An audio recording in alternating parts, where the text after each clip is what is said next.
kulan wacan daawadayaal meel kastoo aad joogtaan halkan waa barteena YouTube-ka ee National TV qodobada wararkeena xilligan aad ku daawan doontaan waxaa kamid ah wararkii ugu dambeeyay shirka golaha wadatashiga qaran iyo kulamo xalay dhacay oo la isku fahmi waayay waxaan eegi doonaa qodobada weli ay dooda adag ka taagan tahay iyo sida madaxda ay ugu heshiin karaan maxay ka wada hadleen madaxweyne Farmaajo iyo General Saadaq John oo xalay kulan saacado badan socday ku dhex maray madaxtooyada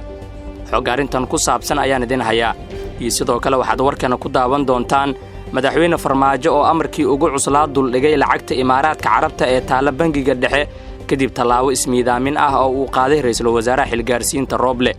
qodobadaas iyo kuwa kale ayaan ku faahfaahin doonaa wararkeena haddaad nagu cusub tahay subscribe sar YouTube-keena kadibna furo gambaleelka haddaad aragtidaada qaybta hoose ee commentiga noogu reebto waan kaaga mahadcelinayaa sidoo kale laagarey muuqaalka si uu dad badan u gaaro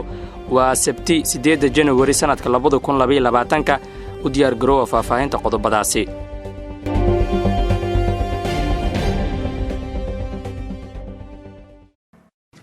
markale kulan wacan aan ku bilaabo warkeena madaxda golaha wadatashiga qaran oo ka kooban ra'iisul wasaaraha xilgaarsiinta Maxamed Xuseen Roble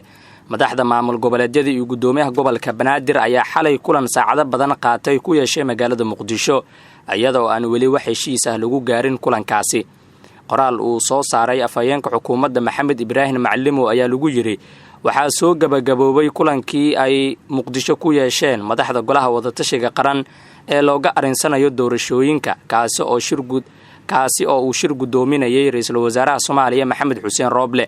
shirku uu sii socon doonaa insha Allah waxaana la filayaa inuu ka soo baxo gunaanadka warmurtiyeed rasmi ah oo quseeya arrimaha doorashooyinka sida hufnaanta doorashada waqtiyeenta iyo amniga sidaan xogta ku helnay waxaa weli la isku marilayahay arrinta amniga ayada oo Roble uu doonayo in warmurtiyeedka ka soo baxaya shirka lagu daro in amniga guud ee dalka isaga lagu wareejiyo haddii kale aanay dhici karin doorasho hufan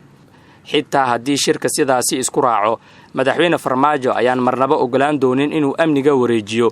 balse waxaa jirta dood ah in sidaasi ay beesha caalamka ku qasbi karto haddii golaha wadatashiga qaran ay isku raacaan si kastaba madaxweyne goboleedyada Galmudug iyo Koonfur Galbeed Axmed Qoorqoor iyo Cabdicasiis Laftagareen ayaa weli diidan arintan ayaga oo ku dooday in amniga dalka uu ka baxsan yahay arrimaha doorashada waxay sidoo kale sheegayaan in madaxweyne Farmaajo uu horay amniga doorashada ugu wareejiyay Roble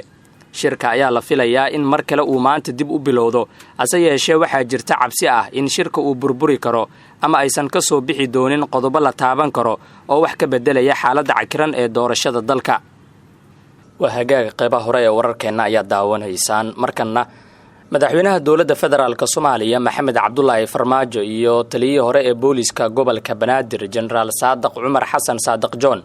ayaa xalay ku kulmay xarunta madaxtooyada 8 bilood kadib markii uu madaxweyne Farmaajo ka xayuubiyay generaalka dhammaan darajooyinkii ciidan sarkaal sare oo ka tirsan xafiiska madaxweynaha Soomaaliya ayaa inoo sheegay in kulanka uu yimid kadib codsi ka yimid General Saadaq John oo maalmihii dambe ku sugnaa magaalada Muqdisho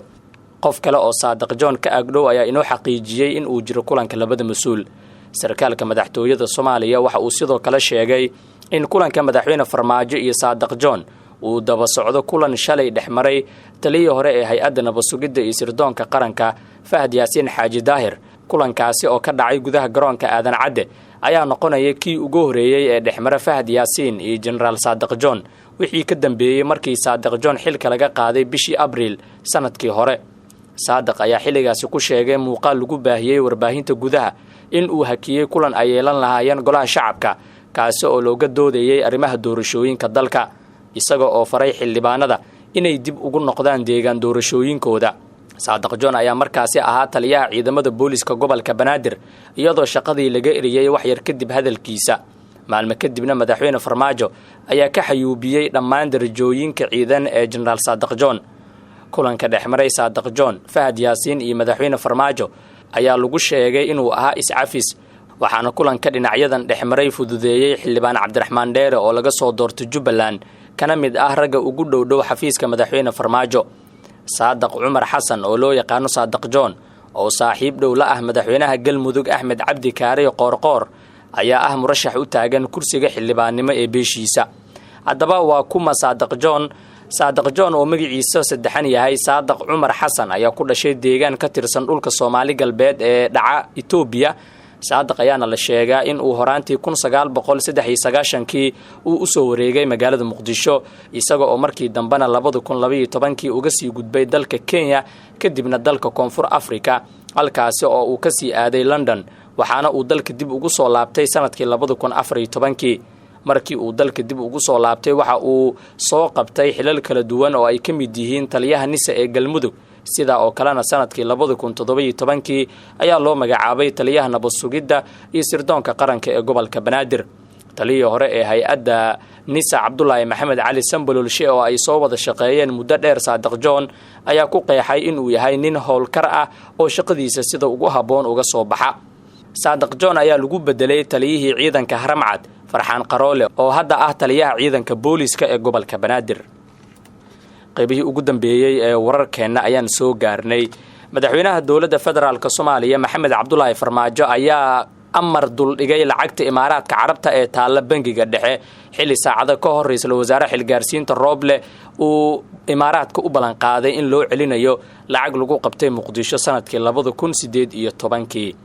madaxweyne Farmaajo ayaa sheegay in lacagtani ay dalka ku soo gashay hab aan waafaqsanayn hanaanka maaliyadeed ee dalka iyo shuruucda caalamiga ah ee isku gudbinta lacagaha taasi oo taabanaysa amniga qaranka iyo xasiloonida dhaqaale ee dalka sida ku xusan qoraalka ay madaxtooyada soo saartay. waxaa mamnuuc ah in go'aan uu hal mas'uul gaaray lagu bixiyo lacagtaasi iyadoo aan la marsiin hanaan waafaqsan shuruucda dalka ayuu intaasi raaciyay. qoraalka Farmaajo ayaa soo baxay kadib markii Roble uu Imaaraadka Carabta ka raaligeliyay dhacdadii ay ciidamada amniga ee dawladda kula wareegeen lacag ka timid Imaaraadka oo laga soo dejiyay garoonka Aadan Cadde. Roble ayaa Imaaraadka Carabta u balan qaaday in lacagtaasi oo weli ku jirta gacanta dawladda dib loogu celin doono sida ugu dhaqsiyaha badan. dawladda Soomaaliya ayaa bishii Abriil ee sanadkii 2018 waxay garoonka diyaaradaha Muqdisho ku qabatay lacag ku dhow $10 milyan oo ay 8 diyaarad ka timid Imaaraadka Carabta. lacagtaasi oo safaaradda Imaaraadka ee Muqdisho ay ku sheegtay in loogu talagalay mushaarka ciidamadii Soomaaliya ee ay Imaaraadku tababari jirtay. dawladda federaalka Soomaaliya ayaa xilligaasi lacagta uga shakisay in loo waday dhinacyada dawladda ka soo horjeeda ee mucaaradka. waanaga intaa warkii aad ka daawanayseen National TV inta ku kulmeeno wararkeena soo socda nabadgelyo.